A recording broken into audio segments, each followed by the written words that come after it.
देखो टाइम बहुत कम है, रैंडम पढ़ने का टाइम तो बिल्कुल भी नहीं है, 7 दिन बचे हैं। लास्ट 7 डेज में सिर्फ फिल्टर रिवीजन कर सकते हैं।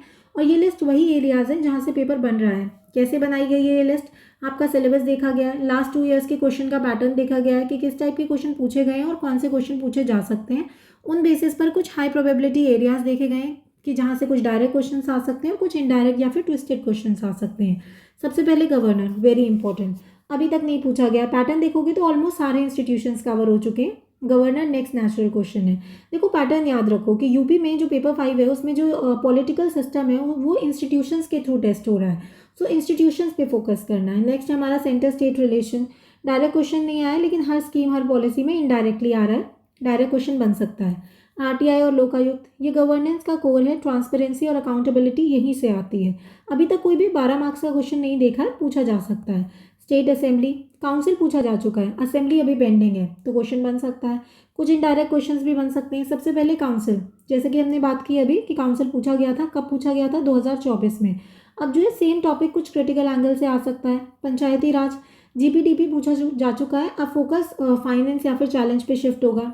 हाई कोर्ट, जुरिस्डिक्शन पूछ चुके हैं, अब पेंडेंसी और रिफॉर्म पे क्वेश्चन बन सकता है। यूपीपीएससी, रिसेंट इश्यूज चल रहे हैं डीले और ट्रांसपेरेंसी के, क्वेश्चन बनने का स्कोप है। पब्लिक पॉलिसी, डायरेक्ट क्वेश्चन नहीं आया तो इम्प्लीमेंटेशन गैप और रीजनल डिस्पेरिटी से लिंक करके पूछा जा सकता है। कुछ और टॉपिक्स हैं जैसे कि CAG, state election commission, official language, ये कुछ सरप्राइज क्वेश्चंस की तरह आ सकते हैं। देखो ये कोर एरियाज हैं जहाँ से क्वेश्चन पूछे जाएंगे डायरेक्टली या फिर एनालिटिकल फॉर्म में। किसमें? पेपर 5 पॉलिटी में। ये हम पहला मॉड्यूल कर रहे हैं पॉलिटी। नेक्स्ट मॉड्यूल हमारा आएगा गवर्नेंस पे। पहला टॉपिक है हमारा पॉलिटी में गवर्नर, वेरी इंपॉर्टेंट। गवर्नर जो है वो स्टेट का कॉन्स्टिट्यूशनल हेड है। कौन से आर्टिकल के अंडर आता है? 153 के अंडर आता है। रोल है इंश्योर करना कि गवर्नेंस कॉन्स्टिट्यूशन के अकॉर्डिंग चले।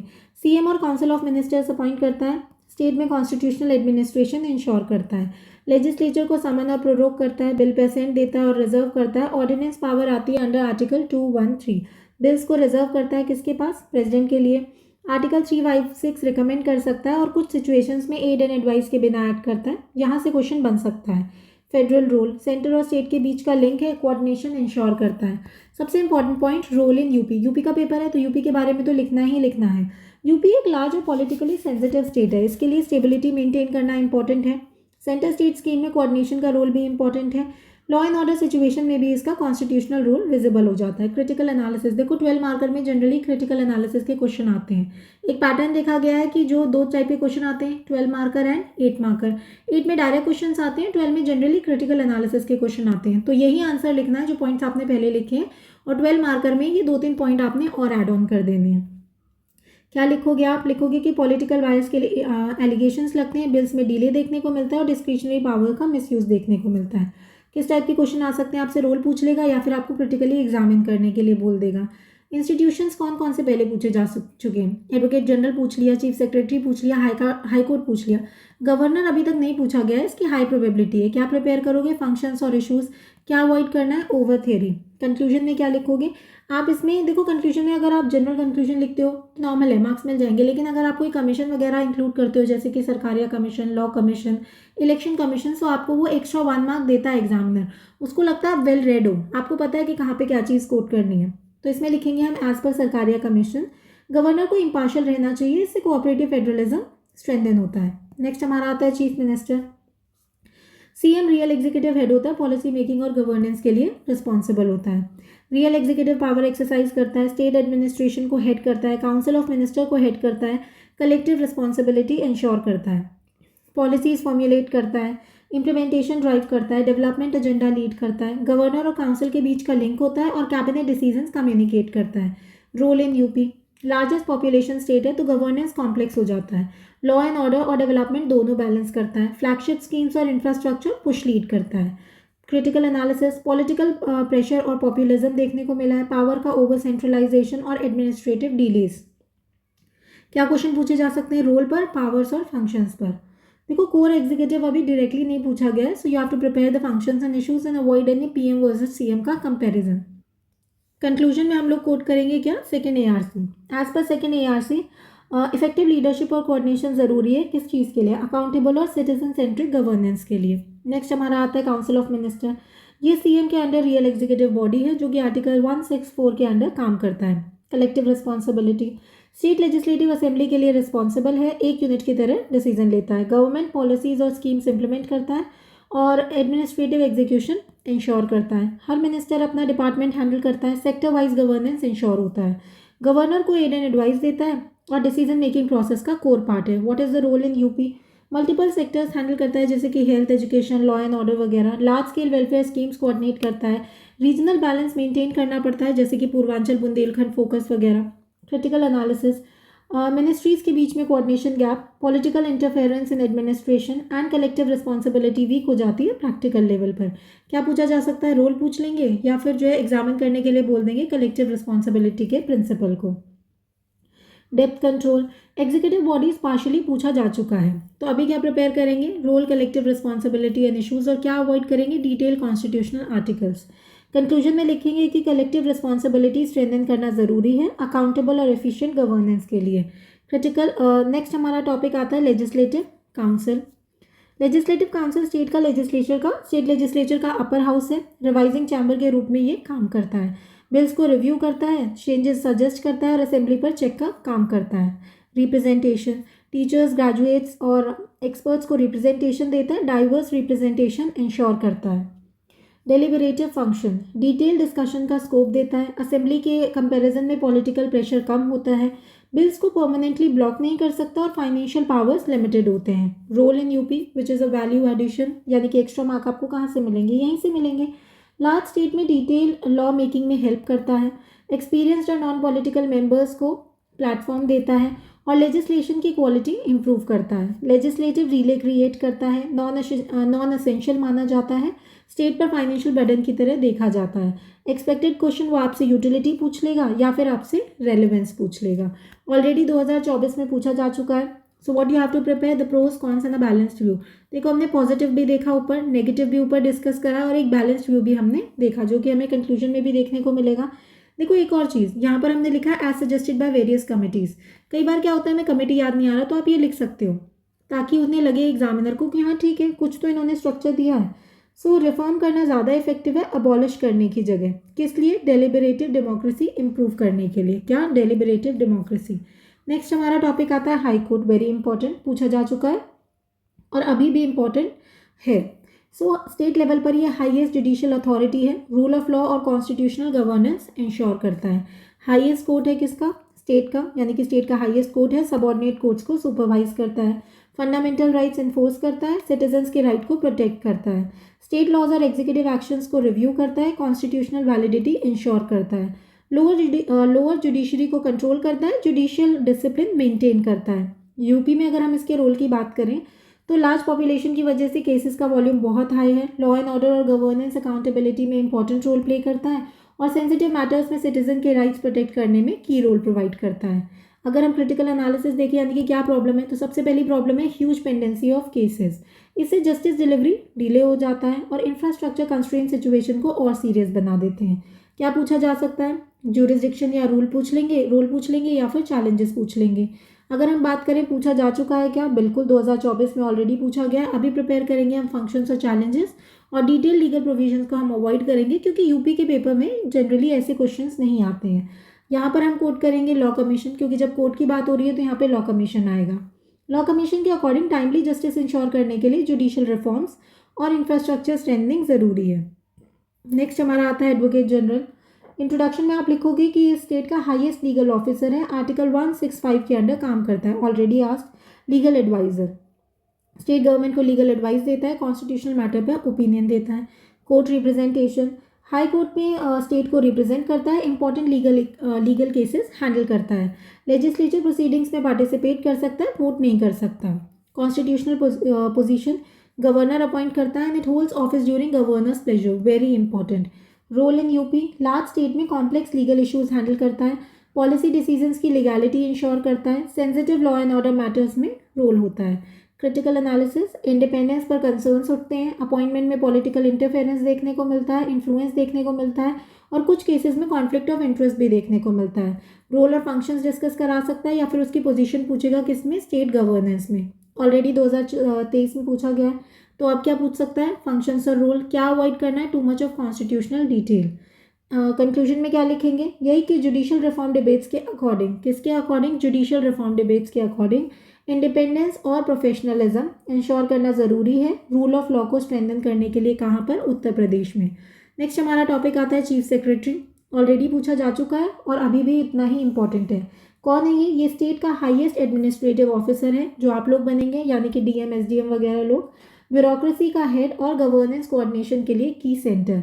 एडमिनिस्ट्रेटिव हेड कौन होते हैं, senior most civil servant state administration को हेड करता है। डिपार्टमेंट्स के बीच कोऑर्डिनेशन इंश्योर करता है, पॉलिसी कोहेरेंस मेंटेन करता है। चीफ मिनिस्टर को एडवाइस करता है और गवर्नेंस डिसीजंस में असिस्ट करता है।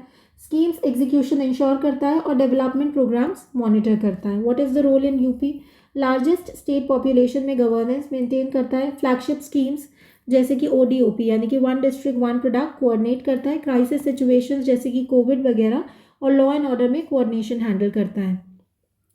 पर कुछ इश्यूज भी हैं जैसे कि पॉलिटिकल इंटरफेरेंस, डिसीजंस इंडिपेंडेंट नहीं रहते। ब्यूरोक्रेटिक डिलेज, इम्प्लीमेंटेशन स्लो हो जाता है। कोऑर्डिनेशन गैप्स, डिपार्टमेंट में एफिशिएंसी कम हो जाती है। क्या पूछेगा, रोल पूछ लेगा या फिर इंपॉर्टेंस पूछ लेगा। ऑलरेडी 23 में पूछा जा चुका है, तो रोल कोऑर्डिनेशन इश्यूज कर लेना और सर्विस रूल हायरार्की डिटेल्स वगैरह अवॉइड कर देना। कंक्लूजन में हम सेकेंड एआरसी की बात करेंगे और वो ये कहता है कि स्ट्रांग कोऑर्डिनेशन से गवर्नेंस इफेक्टिव और सिटीजन सेंट्रिक हो जाता है। नेक्स्ट हमारा टॉपिक आता है यूपीपीएससी। इस साल के लिए इंपॉर्टेंट है, ध्यान से सुनना। ये कॉन्स्टिट्यूशनल बॉडी है, किसके अंडर आती है, article 315 to 323। State civil service recruitment के लिए रिस्पॉन्सिबल है, किसके लिए, responsible for the recruitment and selection of civil servants in Uttar Pradesh. तो सबसे पहला फंक्शन क्या बात करेंगे हम, रिक्रूटमेंट फंक्शन की बात करेंगे। क्या करता है, स्टेट सर्विसेज के लिए एग्जाम कंडक्ट कराता है और मेरिट बेस्ड सिलेक्शन इंश्योर करता है। गवर्नमेंट को रिक्रूटमेंट, प्रमोशन और ट्रांसफर मैटर्स पर एडवाइस करता है और सर्विस मैटर्स पर इनपुट देता है। एग्जामिनेशन रोल, पीसीएस, आरओ और अदर एग्जाम्स कंडक्ट कराता है। आर्बिट्री एडमिनिस्ट्रेटिव स्टैंडर्ड्स मेंटेन करता है। नेक्स्ट हमारा आता है safeguard of merit system, fairness and transparency ensure करता है एंड आर्बिट्री अपॉइंटमेंट्स को प्रिवेंट करता है। What is its role in UP, administrative machinery provide करता है लार्जेस्ट स्टेट के लिए which is UP. Then governance quality maintain करता है, फॉर एग्जांपल यूपीपीसीएस एग्ज़ाम, उससे एसडीएम डीएसपी जैसे ऑफिसर्स रिक्रूट होते हैं। नाउ प्रॉब्लम्स क्या है, प्रॉब्लम है डिले इन एग्जाम साइकिल, यानी कि रिक्रूटमेंट स्लो हो जाता है। ट्रांसपेरेंसी कंसर्न, ट्रस्ट अफेक्ट हो जाता है। लिटिगेशन इश्यूज, रिजल्ट डिले हो जाते हैं। क्या पूछेगा, या तो रोल पूछ लेगा या फिर चैलेंजेस पूछ लेगा। ऑलरेडी इनडायरेक्टली पूछा जा चुका है। इंस्टीट्यूशन फोकस ट्रेंड में ही रहता है, तो आपको क्या प्रिपेयर करना है, फंक्शंस एंड इश्यूज वगैरह, और अवॉइड क्या करना है, डिटेल कॉन्स्टिट्यूशनल प्रोविजंस। कंक्लूजन में हम कोट करेंगे सेकेंड एआरसी को, जो ये कहती है कि ट्रांसपेरेंसी और एफिशिएंसी से रिक्रूटमेंट बॉडीज अकाउंटेबल होती हैं। कहाँ पर, उत्तर प्रदेश में। नेक्स्ट टॉपिक हमारा आ जाता है state election commission of UP. ये कॉन्स्टिट्यूशनल बॉडी है, किस आर्टिकल के अंडर, 243 के अंडर। लोकल इलेक्शंस कंडक्ट करते हैं। पंचायत और urban local body elections conduct करता है। इलेक्टोरल इंटीग्रिटी इंश्योर करता है। इलेक्टोरल रोल्स सुपरवाइज करता है। पोलिंग प्रोसेस कंट्रोल करता है। Ensures fairness also. Now model code implement करता है और मैल प्रैक्टिसेस को प्रिवेंट करता है। Independence, independent from state executive, मतलब स्टेट एग्जीक्यूटिव से इंडिपेंडेंट होता है एंड सिक्योरिटी ऑफ टेन्योर भी देखने को मिलती है। What is its role in UP, large scale elections conduct कराता है। ग्रास रूट डेमोक्रेसी इंश्योर करता है। Panchayati raj urban local bodies, an example इसका है UP panchayat elections 2021 which was the large scale democratic exercise. Critical analysis, independence practice में weak हो जाती है। लार्ज पॉपुलेशन से लॉजिस्टिकल इश्यूज आते हैं and law and order challenges election time पर बढ़ जाते हैं। क्या पूछ सकता है, रोल पूछ सकता है या फिर चैलेंजेस पूछ सकता है। क्या ये पूछा गया है, डायरेक्टली अभी तक नहीं पूछा गया है, इसलिए हम प्रिपेयर करेंगे क्या, रोल और चैलेंजेस, और क्या अवॉइड करेंगे, comparison with the election commission of India. Conclusion में हम कोट करेंगे इलेक्टोरल रिफॉर्म्स। सो इसमें वो बात करता है कि as per the electoral reforms SEC which is state election commission, उसकी ऑटोनॉमी स्ट्रेंथन करना ज़रूरी है, किस लिए, ग्रास रूट डेमोक्रेसी को डीपन करने के लिए। कहाँ पर, उत्तर प्रदेश में। नेक्स्ट हमारा टॉपिक आ जाता है official language and political parties. Official language और पॉलिटिकल पार्टीज गवर्नेंस और डेमोक्रेटिक फंक्शनिंग का कोर पार्ट है। सबसे पहले official language, article 345 Hindi official language है, किसकी, उत्तर प्रदेश की। उर्दू सेकंड ऑफिशियल लैंग्वेज है। एडमिनिस्ट्रेशन, लेजिस्लेचर और लोअर कोर्ट्स में यूज़ होती है। एडमिनिस्ट्रेटिव एक्सेसिबिलिटी इंश्योर होती है। कल्चरल आइडेंटिटी स्ट्रेंथन होती है। पॉलिटिकल रोल्स, क्या रोल है, कॉन्टेस्ट इलेक्शंस, यानी कि इलेक्शंस कंटेस्ट कराते हैं और गवर्नमेंट फॉर्म करते हैं। क्या करते हैं? पीपल और स्टेट के बीच में लिंक होते हैं एंड पब्लिक पॉलिसी को इन्फ्लुएंस करते हैं। नेक्स्ट हमारा आता है party system in UP. Multi party system है। नेशनल और रीजनल पार्टीज दोनों एक्टिव हैं, लेकिन रीजनल पार्टीज और रीजनल पॉलिटिक्स जो है वो स्ट्रांग है। So what is its role in UP? Value added. सबसे पहले लैंग्वेज, गवर्नेंस आउटरीच इंप्रूव होता है। पॉलिटिकल पार्टीज कास्ट और रीजनल पॉलिटिक्स ड्राइव करती है। And lastly regional parties which can be an example also which is governance priorities shape करती हैं। What are the challenges? Challenges सबसे पहले आते हैं पॉलिटिसाइजेशन और लैंग्वेज इश्यूज़, यानी कि लैंग्वेज इश्यूज़ पॉलिटिसाइज्ड हो जाते हैं। कास्ट बेस्ड पॉलिटिक्स डोमिनेट करती है। आइडियोलॉजिकल पॉलिटिक्स वीक हो रही है। क्या पूछ सकते हैं? रोल पूछ सकते हैं पॉलिटिकल पार्टीज़ का या फिर ऑफिशियल लैंग्वेज का। अभी तक डायरेक्टली नहीं पूछा गया, इसलिए बेसिक चीज़ें आप कर लो, बेसिक रोल एंड इश्यूज़ वगैरह, डीप वो नहीं जाएगा। So you have to avoid any deep या फिर एनालिटिकल पर्सपेक्टिव। अब कंक्लूजन में लिखेंगे हम, as per the electoral reforms inclusive language use और इंटरनल पार्टी डेमोक्रेसी स्ट्रेंथन करना ज़रूरी है। किस लिए? पार्टिसिपेटरी डेमोक्रेसी के लिए। कहाँ पे? उत्तर प्रदेश में। देखो ये कहीं भी आपको समझ में ना आए तो आप उठा दो और लिख दो क्या? पार्टिसिपेटरी डेमोक्रेसी, बिकॉज ये तो कहीं पे भी गलत हो ही नहीं सकता। तो ये कीवर्ड आप डाल सकते हो। नेक्स्ट हमारा टॉपिक आता है local self government, panchayati raj and urban local bodies. Local self government decentralise governance through panchayati raj and urban local bodies. कौन सी amendment? 73rd and 74th constitutional amendment act.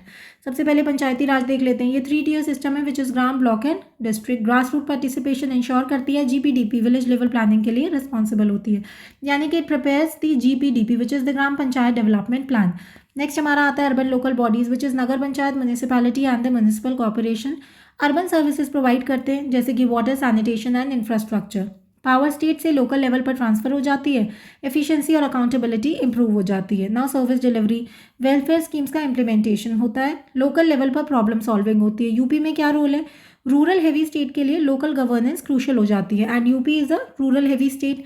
Schemes की लास्ट माइल डिलीवरी इंश्योर होती है। कुछ example दिया जैसे कि स्वच्छ Bharat, PM Pradhan Mantri Awas Yojana and GPDP improving village level planning in Uttar Pradesh. ना प्रॉब्लम्स क्या है? प्रॉब्लम है फाइनेंशियल ऑटोनॉमी वीक है, ब्यूरोक्रेटिक इंटरफेरेंस रहता है, लोकल लेवल कैपेसिटी कंस्ट्रेंट्स देखने को मिल रहे हैं। So what can be the expected question? Role पूछ लेगा या चैलेंजेस पूछ लेगा? ऑलरेडी 2023 में पूछा है, तो अभी हमें क्या प्रिपेयर करना है? स्ट्रक्चर, रोल और इशूज़, और क्या नहीं करना है which is detailed amendment provisions. Conclusion में हम कोट करेंगे सेकेंड ARC। ये कहता है कि डिसेंट्रलाइजेशन और फाइनेंशियल ऑटोनॉमी स्ट्रेंथन करना ज़रूरी है। किस लिए? इफेक्टिव ग्रास रूट गवर्नेंस के लिए। कहाँ पर? उत्तर प्रदेश में। क्या करना है? गवर्नेंस। तो नेक्स्ट टॉपिक हमारा क्या हो गया? Good governance. गुड गवर्नेंस क्या है? देखो आरटीआई, लोकायुक्त, सिटीजन चार्टर और ई गवर्नेंस, ये सब इनमें क्या होता है? इनसे यूपी में ट्रांसपेरेंसी आती है, अकाउंटेबिलिटी आती है और सिटीजन सेंट्रिक एडमिनिस्ट्रेशन इंश्योर होता है। सबसे पहले बात कर लेते हैं आरटीआई की which is right to information. इससे क्या होगा? ट्रांसपेरेंसी इंश्योर होती है और इन्फॉर्मेशन एक्सेस मिलती है। लोकायुक्त करप्शन केसेस इन्वेस्टिगेट करता है और अकाउंटेबिलिटी प्रमोट करता है। Citizen charter service standards define करता है और टाइम बाउंड डिलीवरी इंश्योर करता है। ई गवर्नेंस टेक्नोलॉजी यूज़ होती है एंड डिलेज और करप्शन रिड्यूस होते हैं। What is the role in UP? Service delivery improve होती है। For example e district project which is online delivery of certificates and services.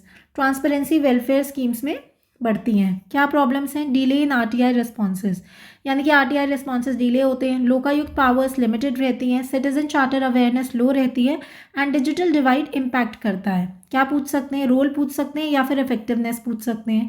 Directly नहीं पूछा गया है, बट हाँ कोर गवर्नेंस थीम हमेशा से देखने को मिली है। क्या प्रिपेयर करना है? टूल्स, इशूज़ एंड एग्जाम्पल्स वगैरह। क्या अवॉइड करनी है? Detail legal provisions. कंक्लूजन में क्या कोट करेंगे? Second ARC। वो ये कहती है कि ट्रांसपेरेंसी मैकेनिज्म और डिजिटल गवर्नेंस स्ट्रेंथन करना ज़रूरी है। कहाँ पर? उत्तर प्रदेश में। किस लिए? अकाउंटेबल और सिटीजन सेंट्रिक गवर्नेंस के लिए। Next and a very important topic which is land reforms. Agrarian relations restructure करने के लिए, इंटरमीडियरीज रिमूव और लैंड डिस्ट्रीब्यूशन इंश्योर करने के लिए हमें क्या चाहिए? लैंड रिफॉर्म्स इन उत्तर प्रदेश। सबसे पहले बात करेंगे अबॉलिशन ऑफ जमींदारी की। इंटरमीडियरीज रिमूव हुए, लैंड टिलर्स को ओनरशिप मिली, टेन्योर सिक्योरिटी मिली, रेंट रेगुलेट हुआ, लैंड होल्डिंग लिमिट फिक्स हुई और सरप्लस लैंड रीडिस्ट्रीब्यूट हुआ। देन कंसोलिडेशन ऑफ होल्डिंग्स, यानी कि फ्रेगमेंटेशन रिड्यूस हुआ एंड एग्रीकल्चरल एफिशिएंसी इंप्रूव हुई। लार्ज रूरल पॉपुलेशन को बेनिफिट मिला। टेनेंट एक्सप्लॉयटेशन रिड्यूस हुआ, for example UP zamindari abolition act 1950। Very important answer में डालना है। क्या प्रॉब्लम्स हैं? इम्प्लीमेंटेशन अनइक्वल रहा, लैंडलेसनेस कंटिन्यू करती रही, एंड लूफोल्स और बेनामी ट्रांसफर्स प्रॉब्लम रहे। क्या पूछेगा? इम्पैक्ट पूछेगा या फिर चैलेंजेस पूछेगा। कहाँ पे? रूरल सोसाइटी पे या फिर उत्तर प्रदेश में। डेप्थ कंट्रोल ऑलरेडी पूछा जा चुका है। क्या पूछा था? Impact on labourers. अब क्या प्रिपेयर करना है? Measures, impact and issues. और क्या अवॉइड करना है? Detail legal provisions. कंक्लूजन में क्या लिखेंगे? यही लिखेंगे, as per the agrarian reforms obviously. So as per the agrarian reform discussions, land record strengthen करना और इक्विटेबल डिस्ट्रीब्यूशन इंश्योर करना हमारे लिए बहुत ज़्यादा ज़रूरी है। नेक्स्ट हमारा टॉपिक आ जाता है public policy and rights related issues. Public policy government action से सोशो इकोनॉमिक इश्यूज एड्रेस होते हैं, राइट्स प्रोटेक्शन भी ये हमारे इंश्योर करती है। सबसे पहला इसका रोल आता है public policy role. Development issues address होते हैं, जैसे कि health, education, poverty, governance decisions guide होते हैं। फंडामेंटल राइट्स प्रोटेक्ट होते हैं, सोशल जस्टिस और वेलफेयर पर फोकस होता है। पॉलिसी स्कीम्स और एडमिनिस्ट्रेशन के थ्रू इम्प्लीमेंट होती है। डिपार्टमेंट्स के बीच में कोऑर्डिनेशन रिक्वायर्ड होता है। इंक्लूजन और एक्सेसिबिलिटी पर फोकस होता है, एंड बेनिफिट्स वनरेबल ग्रुप्स तक पहुंचते हैं। What is the role in UP? Value addition and extra mark. Large population target होती है, for example one district one product, employment और इकोनॉमिक राइट्स के लिए, यानी कि इससे एम्प्लॉयमेंट और इकोनॉमिक सपोर्ट मिलता है, एंड रूरल डेवलपमेंट और वेलफेयर डिलीवरी पर फोकस देखने को मिलता है। इम्प्लीमेंटेशन गैप्स रहते हैं, कुछ प्रॉब्लम्स हैं, अवेयरनेस लो रहती हैं, रीजनल डिस्पेरिटी देखने को मिली है, for example Bundelkhand versus western UP. ये आप एग्जांपल डाल सकते हो रीजनल डिस्पैरिटीज़ में। क्या पूछेगा? रोल पूछ लेगा सोशो इकोनॉमिक डेवलपमेंट में, किस में? यूपी में। या फिर चैलेंजेस पूछ लेगा, किस में? इम्प्लीमेंटेशन में, किसकी? Right based politics and policies in Uttar Pradesh. Directly अभी तक नहीं पूछा गया है ये हमसे। क्या प्रिपेयर करना है? Role, issues and examples. और क्या अवॉइड करना है? Any theoretical policy models. Conclusion में क्या कोट करोगे? सेकेंड ARC करोगे। And as per second ARC effective policy design और इम्प्लीमेंटेशन से inclusive right based governance ensure होता है। नेक्स्ट हमारा टॉपिक आता है centre state relation, very important. Union और उत्तर प्रदेश के बीच में पावर डिस्ट्रीब्यूशन और कोऑर्डिनेशन की ये बात करता है। तो सबसे पहले एडमिनिस्ट्रेटिव रिलेशंस देख लेते हैं। सेंटर डायरेक्शंस देता है, स्कीम इम्प्लीमेंटेशन में कोऑर्डिनेशन देती है, फॉर एग्जांपल जल जीवन mission execution in UP. Now financial relations, tax sharing finance commission के थ्रू होता है, ग्रांट्स एंड एड मिलती है, फॉर एग्जांपल प्रधानमंत्री आवास योजना funding in Uttar Pradesh. Union state concurrent list के थ्रू पावर्स डिवाइड होते हैं। स्पेशल सिचुएशंस में सेंटर लेजिस्लेट करता है। Cooperative federalism, joint decision making देखने को मिलता है, for example GST council coordination including Uttar Pradesh. UP में इसका क्या रोल है? वेलफेयर और इंफ्रास्ट्रक्चर डेवलपमेंट एनेबल होता है, बैकवर्ड रीजन सपोर्ट मिलता है, जैसे कि बुंदेलखंड एंड पूर्वांचल, और पॉलिसी कोऑर्डिनेशन इंश्योर होता है। क्या प्रॉब्लम्स देखने को मिली है? फिजिकल डिपेंडेंसी रहती है, सेंट्रल इंटरफेरेंस कंसर्न्स रहते हैं, एंड पॉलिटिकल डिफरेंसेस कोऑर्डिनेशन को अफेक्ट करता है। क्या पूछेगा? सेंटर स्टेट रिलेशन पूछ लेगा with reference to Uttar Pradesh, और या फिर चैलेंजेस पूछ लेगा, किसका? कोऑपरेटिव फेडरलिज्म का। पूछा गया है अभी तक? नहीं, तो हाई प्रोबेबिलिटी एरिया है। क्या प्रिपेयर करना है? Types, administrative, financial, legislative, issues और एग्जाम्पल्स। देखो ऊपर टाइप हमने डिस्कस करें हैं, दीज आर द टाइप्स। ये आप कोऑपरेटिव फेडरलिज्म में डालोगे, और ये देखो यूपी के बारे में, ये तो आप कहीं भी डालोगे as per the situation. Next हमारी बात करते हैं हम कंक्लूजन की। कंक्लूजन में हम क्या कोट करेंगे? सरकारिया का मिशन। सो कोऑपरेटिव फेडरलिज्म स्ट्रेंथन करना बैलेंस्ड और इंक्लूसिव डेवलपमेंट के लिए ज़रूरी है। कहाँ पर? उत्तर प्रदेश में। नेक्स्ट हमारा टॉपिक आता है स्टेट असेंबली, विधानसभा उत्तर प्रदेश। पूछा जा सकता है क्योंकि काउंसिल पूछा जा चुका है। स्टेट असेंबली लोअर हाउस है किसका? स्टेट लेजिस्लेचर का। पीपल की विल रिप्रेजेंट करता है। क्या करता है? पीपल की विल रिप्रेजेंट करता है। It represents the will of the people and exercising legislative authority in Uttar Pradesh. Legislative function देख लेते हैं। स्टेट और कंकरेंट लिस्ट पर लॉज बनाता है, for example public order, agriculture laws in Uttar Pradesh. Financial control, state finances control करता है, budget और मनी बिल्स को पास करता है। काउंसिल ऑफ मिनिस्टर असेंबली के लिए रिस्पॉन्सिबल होती हैं। टूल्स होते हैं इनके, question hour, no confidence motion etcetera. Representative role, members directly elect होते हैं, and it reflects the public aspirations, मतलब पब्लिक एस्पिरेशंस रिफ्लेक्ट करता है। Role in UP, large legislature, मतलब diverse representation. Law making large population के लिए होता है, for example debates on law and order, welfare schemes वगैरह। ना कुछ प्रॉब्लम्स हैं, क्या है? सबसे पहले है डिसरप्शंस अफेक्टिंग प्रोडक्टिविटी, यानी कि डिसरप्शंस प्रोडक्टिविटी रिड्यूस करते हैं। लेजिस्लेटिव स्क्रूटनी वीक रहती है, एंड एग्जीक्यूटिव डोमिनेंस बढ़ता रहता है। क्या डिस्कस करना है? Powers and functions of state assembly in Uttar Pradesh, and examine the role of legislature in ensuring the executive accountability.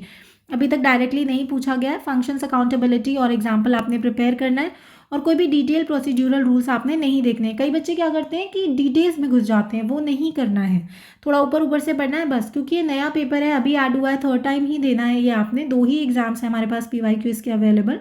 सो ये वैसे भी ज़्यादा डीप क्वेश्चंस नहीं पूछेगा, जस्ट लाइक पहले जैसे एथिक्स बहुत सिंपल आता था, ऐसे ही कुछ टाइम तक अभी पेपर 5 और पेपर 6 ईजी ही आएगा। Next will talk about the conclusion which is as per the parliamentary reforms. क्या कहते हैं? लेजिस्लेटिव फंक्शनिंग स्ट्रेंथन करना अकाउंटेबल और पार्टिसिपेटरी गवर्नेंस के लिए ज़रूरी है। कहाँ पर? उत्तर प्रदेश गवर्नमेंट में। नेक्स्ट हमारा टॉपिक आता है ऑडिटिंग, यानी कि CAG state role in Uttar Pradesh. Important है, सरप्राइज क्वेश्चन आ सकता है। देखो, कैग फाइनेंशियल अकाउंटेबिलिटी इंश्योर करता है। कहाँ पे? आर्टिकल 148 के अंडर ऑडिट करता है किसका? स्टेट फाइनेंसेस का। तो सबसे पहले बॉडी देख लेते हैं which is auditing of state finances. Receipts और एक्सपेंडिचर ऑडिट होता है। पब्लिक मनी का प्रॉपर यूज़ इंश्योर होता है। परफॉर्मेंस ऑडिट, स्कीम की एफिशिएंसी इवैल्यूएट होती है। For example welfare schemes audit in Uttar Pradesh. Reporting to legislature, reports governor को सबमिट होती हैं, लेजिस्लेचर के सामने रखी जाती हैं। इरेगुलरिटीज़ डिटेक्ट होती हैं। करप्शन और एफिशिएंसी हाईलाइट होती है। Role in UP, large scale expenditure monitor होता है। फॉर एग्जांपल इंफ्रास्ट्रक्चर और welfare audits. And governance outcomes improve होते हैं। कुछ इश्यूज़ हैं वो देख लेते हैं, जैसे कि ऑडिट रिपोर्ट्स पर एक्शन डिले होता है, एनफोर्समेंट पावर लिमिटेड होती है एंड फाइंडिंग्स इग्नोर हो जाती हैं। We gonna discuss the role of CAG. क्या पूछेंगे? या तो रोल पूछ लेंगे या फिर चैलेंजेस पूछ लेंगे। अभी तक पूछा नहीं गया है इसलिए हाई प्रोबेबिलिटी है। फंक्शंस, अकाउंटेबिलिटी एंड एग्जाम्पल आपने प्रिपेयर कर रहे हैं, कोई भी डिटेल प्रोसीजर आपने प्रिपेयर नहीं करना है। What is the conclusion? As per public accounts committee, यहाँ पर हम public account committee practices quote करेंगे। कैग रिपोर्ट्स पर इफेक्टिव फॉलोअप से फिजिकल अकाउंटेबिलिटी इंश्योर होती है उत्तर प्रदेश में। पॉलिटी इन पेपर 5 थ्योरी नहीं, यूपी का गवर्नेंस समझना है, यूपी की पॉलिटी आपने समझनी है। ठीक है, ये हमारा लास्ट टॉपिक था। सो अब आपको फोकस किस चीज़ पे करना है पेपर में? You have to focus on the functions, issues and UP based examples. आपने आंसर्स में क्या लिखना है? आंसर्स में एक क्लियर स्ट्रक्चर होना चाहिए, बैलेंस पॉइंट्स होने चाहिए एंड रेलिवेंट एग्जाम्पल होने चाहिए। अगर आप ये अप्रोच फॉलो करोगे तो पॉलिटी पेपर 5 का मोस्ट स्कोरिंग सेक्शन आपका बन सकता है। देखो, पेपर 5 हम एक साथ नहीं कर सकते थे, तो हम इसे सेक्शंस में करेंगे। ये पहला मॉड्यूल था पॉलिटी, दूसरा करेंगे गवर्नेंस, फिर करेंगे हम हिस्ट्री, कल्चर, सोसाइटीज़, सिक्योरिटी और कुछ मिसलेनियस टॉपिक्स भी करेंगे जो आपके वैल्यू एडिशन होंगे, जिन्हें आप किसी भी आंसर में डाल सकते हैं। ये रिवीजन मॉड्यूल है, इसलिए हम फास्ट पेस में सारा सिलेबस कवर कर रहे हैं। आई होप आप अपने एग्जाम में अच्छा करेंगे। There is just 1 week to go and I guarantee you, अगर आप ये रिवाइज करेंगे इससे बाहर कुछ नहीं आएगा।